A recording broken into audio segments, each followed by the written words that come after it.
आप सभी को मेरा प्यार भरा राधे राधे। आप सभी का आपके अपने YouTube चैनल व्रत त्योहार कहानियां में बहुत बहुत स्वागत है। लेकिन दोस्तों, आगे बढ़ने से पहले एक बार हमारे कमेंट में हर हर महादेव जरूर लिखिए। दोस्तों, मैं आज आपको बताने वाला हूँ कि मकर संक्रांति 2024 में कब है, हमें मकर संक्रांति का पर्व किस दिन मनाना है, क्या महत्वपूर्ण बातें हैं। दोस्तों, मकर संक्रांति का पर्व बहुत महत्वपूर्ण होता है। जैसे हिंदू धर्म में सूर्य ग्रहण, चंद्र ग्रहण के बाद व्यक्ति स्नान दान करता है, उससे भी अधिक प्रभाव होता है। चलिए अब जानेंगे कि मकर संक्रांति का पर्व जो है वो 2024 में 14 को मनाएं, क्योंकि 15 को और 14 को दोनों दिनों में मतभेद है। प्राय जो है मकर संक्रांति अक्सर हर साल 14 को आता है, परंतु यह जानेंगे कि इस साल भी 14 को ही मनाएं या फिर 15 को मनाएं। साथ ही साथ दोस्तों, यह भी महत्वपूर्ण चीज जानेंगे कि महापुण्यकाल का और पुण्यकाल का सही समय क्या है, जिसमें कि हम अपना दान वगैरह कर सके, क्योंकि दान करना वैसे पूरे दिन लाभप्रद होता है, लेकिन विशेष दिन की बात करें तो वो विशेष दिन कब है। तो दोस्तों, महादेव का नाम लेकर वीडियो प्रारंभ करते हैं। आपको वीडियो पसंद आए तो लाइक करिएगा और चैनल को सब्सक्राइब भी कर लीजिएगा। अब चलिए जान लेते हैं कि मकर संक्रांति इस वर्ष हम कब मनाएंगे।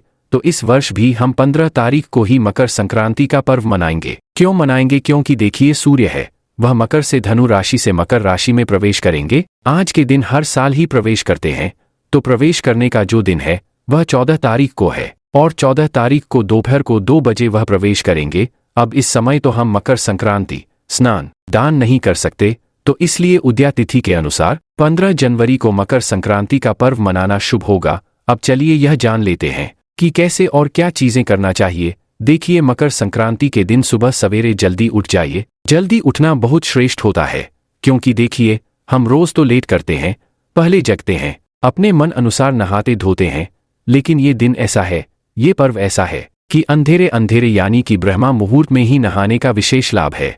तो ब्रह्मा मुहूर्त में जगना है और नहाना है, तो इसमें करना यह है दोस्तों कि एक दिन पहले आपको कुछ विशेष तैयारियां करके रख लेना होगा। जैसे कि देखिए, इस त्योहार में तिल का, गुड़ का और उड़द की दाल का, ये सब चीजों का बहुत महत्वपूर्ण काम आता है।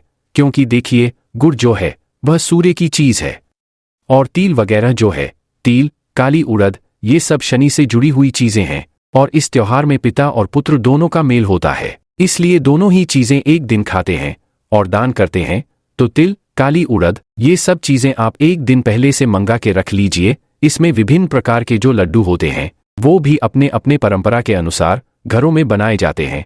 जैसे तिल गुड़ के लड्डू या अलग अलग चीजों के जो लड्डू होते हैं वह बनाए जाते हैं, खाए जाते हैं, दान भी किए जाते हैं। तो सबसे पहली चीज ध्यान दीजिए कि आपको स्नान करना है ब्रह्मा मुहूर्त में जागकर। अब ब्रह्मा मुहूर्त का मतलब कि बहुत पहले ना नहा पाए तो भी 6 बजे तक नहा लीजिएगा, क्योंकि रोज तो कुछ दिक्कत लगी ही रहती है।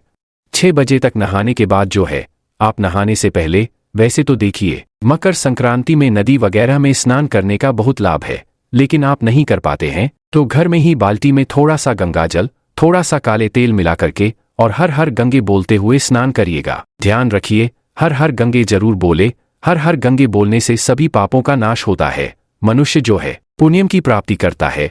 तो ध्यान रहे, यह काम जरूर कर लीजिएगा। घर में कोई छोटा बच्चा है, नहीं नहला सकते, उसके स्वास्थ्य खराब है या फिर वो नहा नहीं सकता, बहुत छोटा है, तो आप गर्म पानी में कपड़ा भिगोकर थोड़ा बहुत उसका शरीर पोंछ करके और आप उसे साफ स्वच्छ कपड़े पहना दे। यदि कोई बुजुर्ग है, बीमार है, तो आप ऐसा जरूर कर लीजिएगा। सब मिलाकर कोई भी छूटे नहीं, सबको हाथ पैर धो करके जो भी जितनी भी चीजें आप कर सके सबका आज वस्त्र बदलवा दीजिएगा। अब रही बात वस्त्र की, तो दोस्तों देखिए, मकर संक्रांति पर नए वस्त्र धारण करने का बहुत बड़ा महत्व है।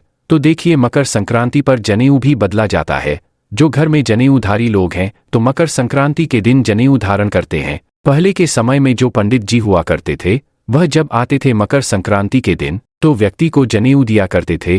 फिर उसके बाद जो दान दक्षिणा हुआ करती थी उनको जजमान के द्वारा दिया जाता था। तो यदि जनेऊ है तो ठीक है, नहीं तो एक दिन पहले से खरीद के लाइए और थोड़ा सा हल्दी लगा लीजिए। उसके बाद दोस्तों बात करें दान की। दान क्या और कैसे करना है, तो देखिए, सुबह जब स्नान करेंगे आप तो स्नान के बाद जो पहला काम होगा, कोई काम मत छोड़िएगा। यदि आप सुहागन हैं तो कोई कंघी वगैरह मत करिएगा। यदि घर में लड्डू बनाए हैं या जो भी चीजें हैं सब में से थोड़ा थोड़ा दान करिएगा।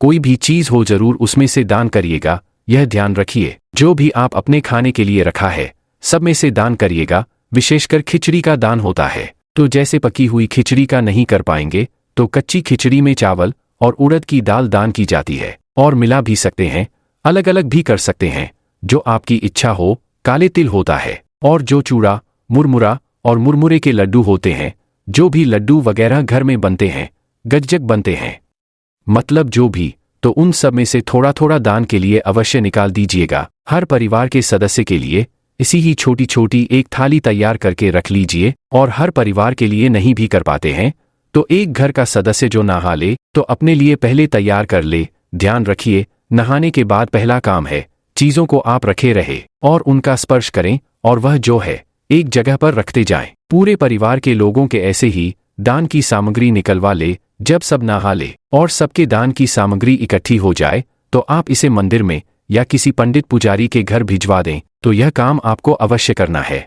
आज अगर खिचड़ी बना करके आप किसी को दान करते हैं तो यह भी बहुत श्रेष्ठ होता है। खिचड़ी बनाएं और लोगों में दान करें, इससे जो है आपका आयु, विद्या, यश, बल सब कुछ बढ़ता है। तो खिचड़ी के साथ घी का भी दान किया जाता है। तो अगर कोई खाने वाला है तो उसको निमंत्रण दें और उसको जो है जरूर खिलाएं। तो यह सारे काम आप लोग कर लीजिएगा। और हाँ दोस्तों, वीडियो पसंद आ रही है तो लाइक जरूर करिएगा और चैनल को भी सब्सक्राइब कर लीजिएगा। अब चलिए जान लेते हैं दोस्तों कि महापुण्य काल का सही समय क्या है। तो 15 जनवरी 2024 को पुण्य काल का समय सुबह 7:15 से होगा। और कब तक रहेगा?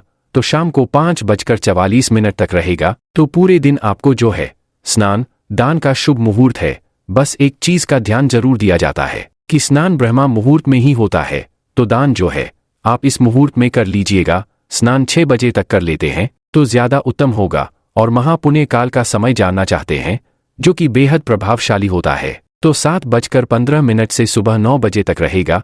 इस मुहूर्त में ही परिवार के सभी सदस्यों से दान करा दें। अब एक चीज और बता देता हूं आपको, आप नहा लिए, आप दान निकाल लिए, इसके बाद सूर्य देव को जल दीजिएगा।